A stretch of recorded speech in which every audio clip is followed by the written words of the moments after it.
পেলনীয়া থাৰ্মকলৰ দ্বাৰা ৩০,০০০ শৰাই আৰু জাপি নিৰ্মাণ কৰি বিৰল স্বীকৃতি। চিত্ৰশিল্পী তথা জোনাক আৰ্ট একাডেমীৰ অধ্যক্ষ ডক্টৰ মৌচুম সোণোৱালৰ উদ্যোগত প্ৰায় ৭০জন ছাত্ৰ-ছাত্ৰীৰ প্ৰচেষ্টাত পেলনীয়া মাছৰ কাৰ্টুন তথা থাৰ্মকলেৰে বৰ্তমানলৈকে ৩০,০০০ শৰাই আৰু জাপি নিৰ্মাণ কৰি গঢ়িলে বিশ্ব ৰেকৰ্ড। আজি টিংখাঙৰ নখাট উচ্চ মাধ্যমিক বিদ্যালয়ৰ খেলপথাৰত হাজাৰ হাজাৰ জাপি আৰু শৰাই প্ৰদৰ্শন কৰাৰ লগতে বিশ্ব ৰেকৰ্ডৰ স্বীকৃতি পত্ৰ বিতৰণ কৰা হয়।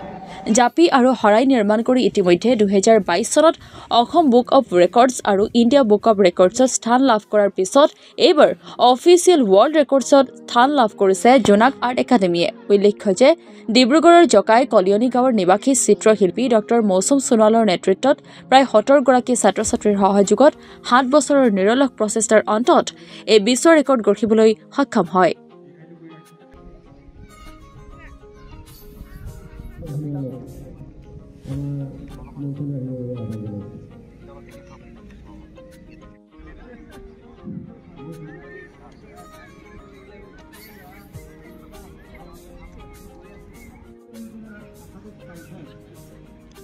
প্ৰচেষ্টা আছিলে মোৰ প্ৰায় ২০০৯ যিটো প্ৰচেষ্টা আজি হ'ল আপোনাৰ ২০২৫ তাত ইমান দিনৰ এটা প্ৰচেষ্টা আমাৰ ছাত্ৰ-ছাত্ৰী শিকাওঁতে প্ৰায় মোৰ ৭টা বছৰ প্ৰয়োজন হ'ল।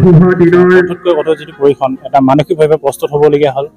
লগতে পৰৱৰ্তী পৰ্যায়ত আমাৰ যি লকডাউনৰ সোণালী সুযোগ সেই চিন্তা চৰ্চা কৰি আমাৰ অসম ৰেকৰ্ড আৰু ইণ্ডিয়া ৰেকৰ্ড প্ৰায় বিশ্ব দৰবাৰত আমি উপস্থাপন কৰিব পাৰিম নেকি সেই চিন্তা চৰ্চা কৰিলোঁ। ইতিমধ্যে মই অসম ৰেকৰ্ড ইণ্ডিয়া ৰেকৰ্ড আজি আমি আনুষ্ঠানিক হিচাপে আমাৰ যিটো পৰিকল্পনা আছিল আজি বিশ্ব দৰবাৰত আমি উপস্থাপন কৰিবলৈ আমি চেষ্টা চলাইছোঁ। আজি অন্তিম লগতে ইতিমধ্যে আমাৰ তেওঁলোকে আমাৰ ইমেইল যোগে যি বাৰ্তা প্ৰেৰণ কৰিলে আৰু লগতে আমাৰ যি এই শুভ দিনটো আমি এটা মানপত্ৰ বিতৰণ কৰা হ'ব। লগতে আমাৰ মুখ্য অতিথি তেওঁলোকৰ মতা আছে আৰু যিসকল আমাৰ সহায় সহযোগিতা কৰিলে এইখিনি ক্ষেত্ৰত বা আমাৰ পৰিষদ সোণোৱাল কছাৰী মুখ্য কাৰ্যবাহী পৰিষদৰ আমাৰ ৰমেশ্বৰ সোণোৱাল আৰ্থিক দিশত যিখিনি সহায় সহযোগিতা কৰিলে লগতে আমাৰ যিসকল অভিভাৱকসকল আছে তেওঁলোকে আমাৰ যথেষ্টখিনি আমাৰ সহায় সহযোগিতা আগবঢ়ালে আৰু এইখিনি ক্ষেত্ৰত আমাৰ জড়িত থকা প্ৰত্যেকখন স্কুলৰ আপোনালোকৰ ঠেকানী গাঁও জকাই উলুম গাঁৱৰ দানিজানি গাঁৱৰ নেবুপথাৰ ঔফলীয়া গাঁও আৰু প্ৰত্যেকটো আমাৰ আৰু লগতে আমাৰ ভ্ৰমণ হাই ছেকেণ্ডেৰী স্কুলৰ লগতে আমাৰ তেওঁলোকে ছাত্ৰ-ছাত্ৰী অংশগ্ৰহণ কৰিছিলে এইখিনি ক্ষেত্ৰত আৰু যিমানখিনি পাৰোঁ অন্তিম পৰ্যায়লৈকে আমি চেষ্টাটো অব্যাহত ৰাখিম।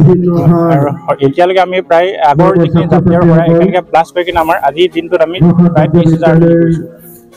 প্ৰথমতে দেখালোঁ বনাই থকাটো আৰু কিমান চেণ্টিমিটাৰ কাটিছোঁ প্ৰতিটো আপডেট দেখাবলৈ শৰাইখন কিমান হাইট কৰিছে কিমান ডাঙৰ কৰিছে প্ৰতিটো আপডেট দিবলগীয়া আছে আৰু কেনেকুৱা প্ৰচেছত বনাইছে থাৰ্মকলটো ক'ৰ পৰা আনিছে সেইখিনি বস্তু পেলনীয়া সামগ্ৰী হয় নে নহয় এটা নদীৰ পাৰৰ যিখিনি গেলা বহুতে উটুৱাই দিয়ে সেই তাৰ পৰা আনি কিনে তেনেকুৱা এটা ভিডিঅ' এটা পিছত সিমানখিনি আমি ভিডিঅ' দিবলগীয়া আছে। লগতে আৰু কিছুমান এনেকুৱা এটা পৰিস্থিতি কি আমি যাবলগীয়া কাৰ্টুন পাবলৈ আমাৰ অসুবিধা হৈছে তথাপি আমি অন্তিম পৰ্যায়লৈ আমি যিমানখিনি পাৰোঁ এনেকুৱা কিছুমান কাৰ্টুন বুটলি আনিবলৈ আমি চেষ্টাটো আমি কৰি আছোঁ। আৰু লগতে এইখিনি ক্ষেত্ৰত আমাৰ গাৰ্জেন তথা আমাৰ আমাৰ যিসকল ৰাইজ আছে তেওঁলোকে আমি বহুতখিনি ক্ষেত্ৰত কাৰ্টুনৰ ক্ষেত্ৰত যোনে য'ত পায় তেনেকৈ তেওঁলোকে আমাৰ সহায় সহযোগিতা আগবঢ়াইছে।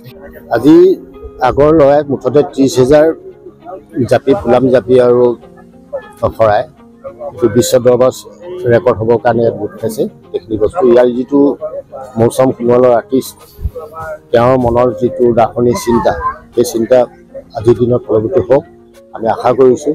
কাৰণ তেওঁ কঠোৰ পৰিশ্ৰমৰ বলত এই তিতা ফলটিৰ পিছত মিঠালৈ ৰূপান্তৰিত হ'ব আজি আশা কৰোঁ।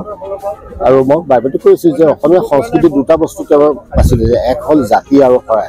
এই সভ্যতা সংস্কৃতি অসমৰ জাতীয় প্ৰতীক আৰু এই বিশ্ব দৰবাৰত যেতিয়া হোৱাট ইজ শৰাই হোৱাট ইজ জাপি ইয়াৰ ডেফিনেশ্যনটো যেতিয়া বিচাৰিব ধুনীয়াকৈ যেতিয়া আমি ইয়াৰ বিষয়ে উপযুক্ত ডিষ্ট্ৰিবিউচন কৰিম পৃথিৱীবাসীলৈ তেতিয়া গম পাব যে এই দুটা বস্তুৱে আমাৰ জীৱনৰ মানদণ্ডৰ লগত ওতঃপ্ৰোত সম্বন্ধ।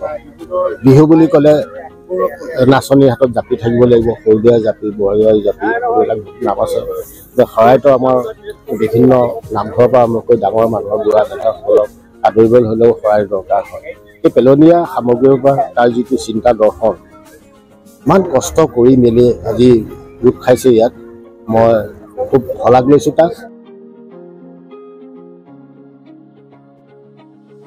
মৰাণৰ পৰা দীপু সোণোৱালৰ ৰিপৰ্ট অসম টুডে।